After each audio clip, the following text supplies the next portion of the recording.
जय हिंद फ्रेंड्स, स्वागत है आप सबों को हमारे इस यूके जे नॉलेज यूट्यूब चैनल पर। दोस्तों, आज की इस वीडियो में हम बात करने वाले हैं बिहार जमीन रजिस्ट्री में बड़ी अपडेट के बारे में। जी हाँ दोस्तों, इससे पहले एक वीडियो हम अपडेट के बारे में बताए थे कि बिहार जमीन रजिस्ट्री में जो अपडेट लाए गए थे वो पटना हाई कोर्ट के द्वारा अब उस आदेश को जो यहाँ पर सुप्रीम कोर्ट के द्वारा जो यहाँ पर जो है रद्द कर दिया गया है, उसको जो है रोक लगा दिया गया है।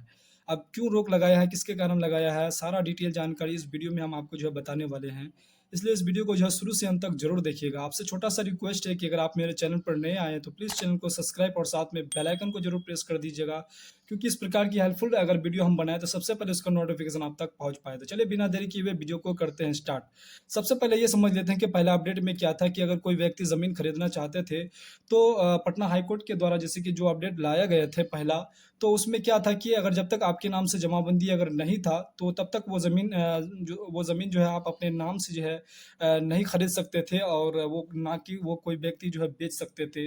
तो पटना हाईकोर्ट के द्वारा जो है ये चीज़ पहले अपडेट में लाया हुआ था कि अगर आप ज़मीन अगर खरीदना चाहते हैं या फिर बेचना चाहते हैं तो जो खरीदने वाला होता है वो उसी व्यक्ति से खरीद पाएँगे जिसके नाम से जमाबंदी कायम है। अगर पुश्तैनी अगर ज़मीन है, अगर दादा-परदादा की ज़मीन है तो उसका जो है सबसे पहले जो जितना आपका हक बनेगा, मान के चलिए आपका दादा-परदादा या फिर आपका पिताजी का ज़मीन है, तो सबसे पहले पिताजी और अपने चाचा के बीच में बँटवारा करना पड़ता और उसके बाद जो है आपका जो शेयर बनता, उसका शेयर बनने के बाद आपको वंशावली वगैरह बनवाने के बाद जो है जो आपका शेयर बनता वो आपको करने के बाद जो है उसके बाद आप अपने नाम से जमाबंदी कायम करवाने के बाद तभी वो ज़मीन आप बेच सकते थे।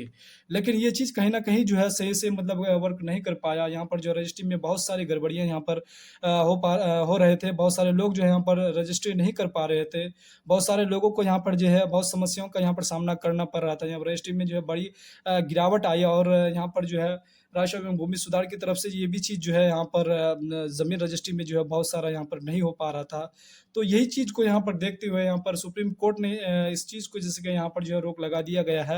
अब पुराने तरीके से जो है जैसे कि अभी ज़मीन की रजिस्ट्री हो पाएँगे, और किसके कारण से यहाँ पर जो है पुराने तरीके से रजिस्ट्री हो पाएँगे, क्यों हो पाएँगे और इसका अपडेट क्या है, सारा डिटेल अब जो है हम यहाँ पर आपको एक पेपर कटिंग के माध्यम से आपको पूरा डिटेल जानकारी देने वाले हैं। तो सबसे पहले ये चीज़ हम लोग पढ़ लेते हैं कि बगैर जमाबंदी व होल्डिंग कायम हुए ज़मीन की खरीद-बिक्री नहीं होने के हाई कोर्ट के आदेश पर सुप्रीम कोर्ट की रोक। ये चीज़ आपको यहाँ पर पता चल गया होगा। बिहार में बगैर जमाबंदी के भी ज़मीन की होगी रजिस्ट्री। अब ज़मीन की जैसे कि रजिस्ट्री जो होगी अब बगैर जमाबंदी का होने वाले हैं। तो यहाँ पर जो सुप्रीम कोर्ट ने पटना हाई कोर्ट उस आदेश पर जैसे कि रोक लगा दी गई है, जिसमें कहा गया था कि बगैर जमाबंदी व होल्डिंग कायम हुए किसी भी ज़मीन की खरीद बिक्री नहीं हो सकती। कोर्ट ने इस मामले की विस्तृत सुनवाई के लिए अगली तारीख सितंबर माह में तय की है। न्यायमूर्ति पीएस नरसिम्हा और न्यायमूर्ति अरविंद कुमार की खंडपीठ ने समीउल्लाह की ओर से दायर एसएलपी सिविल पर सुनवाई करते हुए यह निर्देश दिया।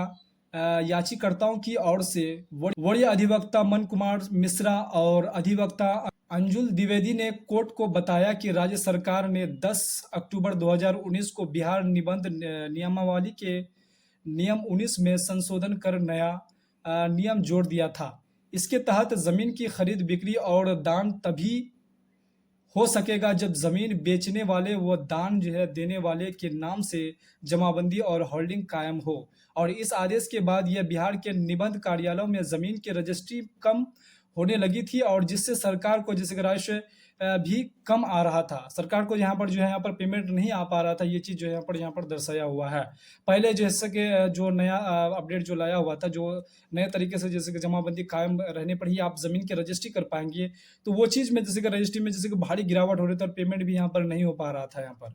उसके बाद यहाँ पर अप्रैल माह मई में जैसे 50% राजस्व एवं प्रतिशत रजिस्ट्री घटी। अब यहाँ पर जैसे कि सूबे में जमीन विवाद कम करने और फर्जी रजिस्ट्री पर अंकुश लगाने को लेकर 21 जनवरी 2024 से जमाबंदी की अनिवार्यता लागू की गई थी।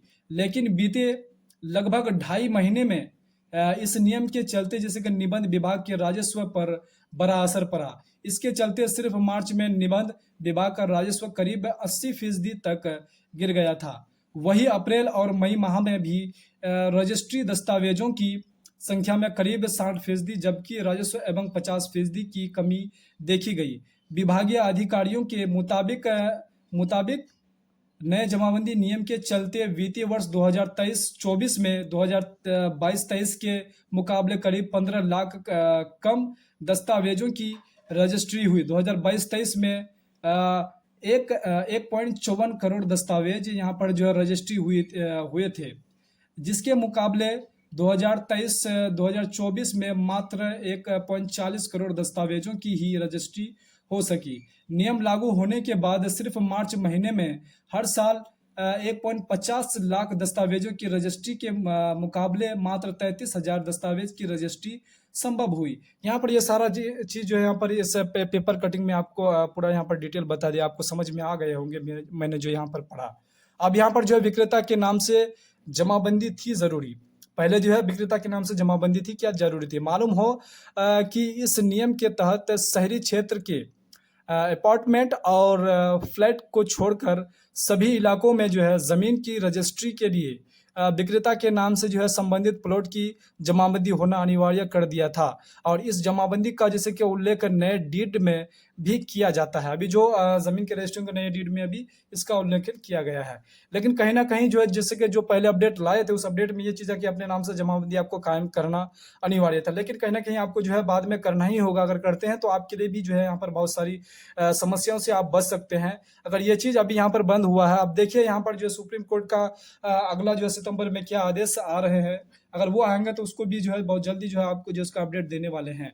लेकिन ये चीज़ आपको जैसे कि मन में ये चीज़ कर लेना कि अगर आपका दादा परदादा या फिर पिताजी का ज़मीन है तो आपको जो है अपने नाम से जमाबंदी कायम कर लेना चाहिए, ताकि आपको जो है बाद में बहुत सारे परेशानियों से आप बच सकते हैं। आप अपने नाम से जमाबंदी अगर कायम कर लेते हैं तो आपका ज़मीन जो है बिल्कुल फ्रेश हो जाता है और आप भी जो है यहाँ पर वो ज़मीन कभी भी जो है किसी भी हालत में आप उसको बेच सकते हैं। आई होप आपको जो है सारा जो है जानकारी समझ में आए होंगे और पसंद भी आई होगी। आई होप आपको जो है ये वीडियो पसंद आई होगी। अगर पसंद आई है तो वीडियो को लाइक, चैनल को सब्सक्राइब और बेल आइकन को जरूर प्रेस कर दीजिएगा, ताकि हर एक वीडियो का नोटिफिकेशन आप तक सबसे पहले पहुंचे। चलिए नेक्स्ट वीडियो में मिलते हैं, तब तक के लिए जय हिंद, जय भारत, वंदे मातरम।